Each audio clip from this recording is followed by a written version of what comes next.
The criticism of quite a lot of the Genesis lyrics in the early days was that it sounds like a lot of it's been looked up in books, not enough experience. But then what do you expect from a bunch of young guys who've been locked up for life, with single-sex education?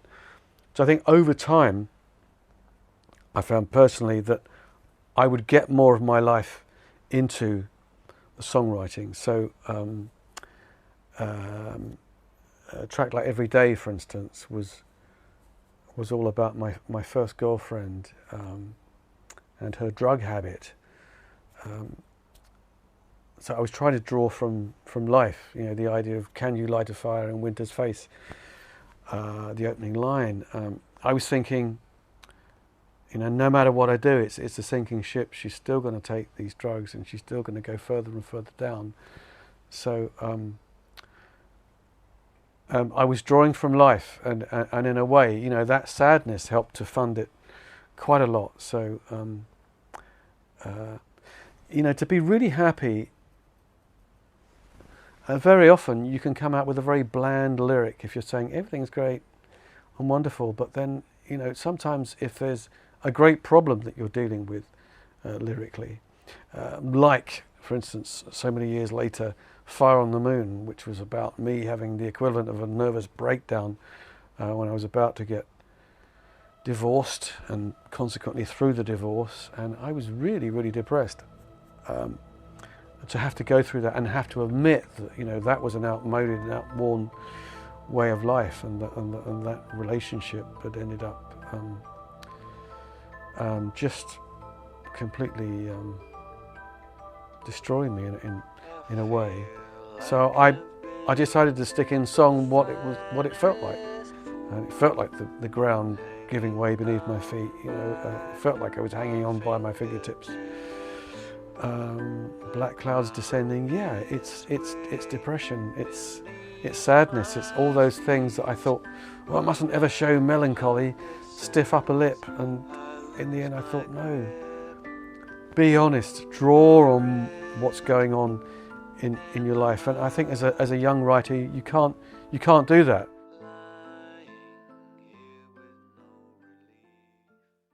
We really struck a reef round about the time of Lamb Lies Down on Broadway.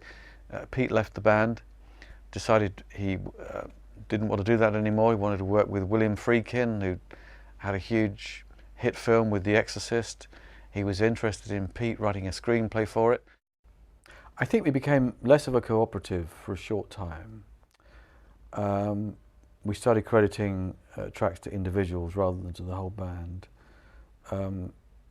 The first album I did when Pete left followed hard on the heels from Voyage of the Acolyte, so I didn't really have that many ideas to present to the band, and so I got songwriting credits on three tracks. When it came to the following album, Wind and Wuthering, I'd written a tremendous amount of stuff.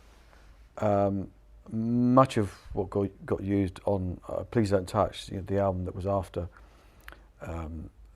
Wind and Wuthering. So yeah, credits on 4 songs on Wind and Wuthering. I mean, you can always argue the case for having come up with, a top line on something, and I wasn't pushy about that, about what I wrote. But then other times, I would be credited with something where I might have just come up with a guitar part, and I think the band were very generous in that way. We were the nearest thing to a fully operational cooperative that you're likely to find in rock and roll. So when I joined the band, it was as a fully fledged, fully paid up songwriter, and I think that's best. If you want a band to survive, I think it's great to share out the publishing with everybody, and that way round, it encourages everybody to give of their best to the band and not, hive off stuff for that all important solo album. But if that's the way it's got to be, then that's the way it's got to be.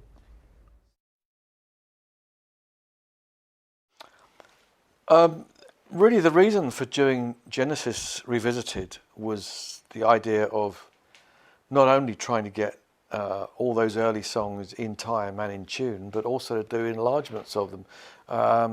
I thought, so much of it was classically influenced, and then you had big band. You had, you got a 5-piece band with Genesis, attempting to sound like an orchestra and attempting to sound like a choir, and doing it with 70s technology. I mean, mellotrons are great, but they get you so far, but not any further. So I thought, well, let's have some real string players on it. Let's do this. And there's also the fact that some singers are intimidated with the idea of following in the footsteps of Peter Gabriel and Phil Collins, being a very hard act to follow. So I figured if I gave each singer perhaps one tune, that might make it easier. In other words, if you realise you're singing and you're one of a team of about 30, no one's going to say, well, I didn't really like that guy, I'm not sure about that guy, oh, you should be working this guy. It ceases to be about that. It's about the music at the end of the day, and it's very flexible, enlarged team. So I think that it came out very, very well indeed. And right at the beginning of Revisited number 2, I thought, there's really not a lot of guitar work on Lamb Lies Down on Broadway that isn't supportive. It's mainly driven by lyrics and very dense keyboard textures and arpeggios, and there's not a lot of room to move within it. So I thought, if I get the sounds really well chosen, I can introduce it with some nylon guitar, which sets it up and gives it a kind of ripply kind of effect at the beginning of it. So I just felt that it came out really, really well with a whole bunch of other people. It's not there to replace the original, but it's also a great way of reteaching yourself those old tunes and teaching a new team that. So the best way of breaking down all those harmonies when you're starting out is to re-record it, and then why not release what you've done? So it's a bit like parading your homework in front of people, but it came out very well and did very well all over again. The sales of it went through the roof. So it seems as if doing that revisit wasn't such a bad idea all round. And then I went out touring it for about 2 or 3 years. So audiences absolutely love that stuff, and I'm very proud of it. I'm proud of the stuff that was group written. Sometimes I'm proud of my own tunes with it, but I'm also very proud of other people's tunes. And I wouldn't dream of sitting back and saying, "Oh, I'm only going to do the things that I wrote myself." And I don't see it as a competitive thing. I just think that it was a great team of songwriters, and that music refuses to die.